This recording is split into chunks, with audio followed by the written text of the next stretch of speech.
Una po sa ating mga balita, huhulihin ang Big Fish.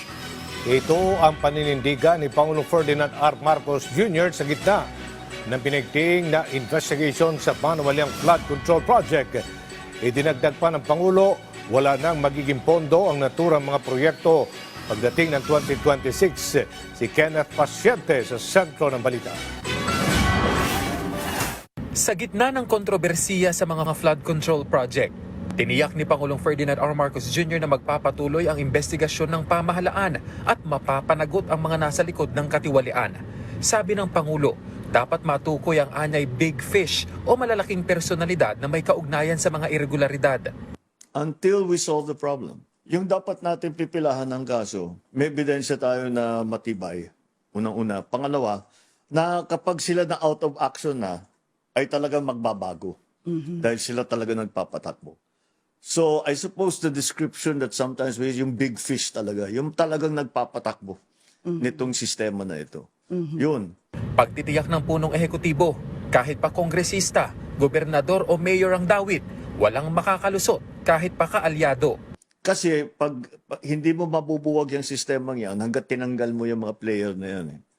So, tatanggalin natin yung mga player na yon at kahit sino man sila, para maging maayos ang patakbo ng sistema. Kaugnay ng investigasyon ng Senado at Kamara, sinabi ng Pangulo na prerogatibo ng dalawang kapulungan ng Kongreso ang mag-imbestiga.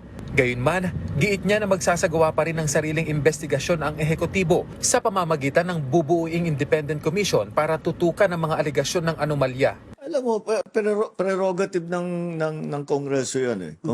Prerogative ng House of Representatives yan na mag-conduct sila ng investigasyon. At prerogative ng Senado na mag-conduct sila ng investigasyon. So patuloy natin.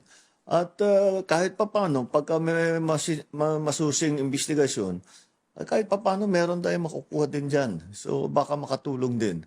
So but allow them. We will do we will have the Independent Commission. We'll organize it. We will support it fully.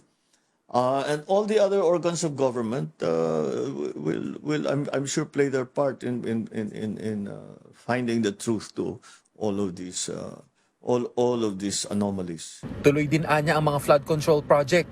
Pero paglilinaw ng punong ehekutibo, dapat munang ubusin ang natitirang budget sa 2025 General Appropriations Act para sa mga naturang proyekto.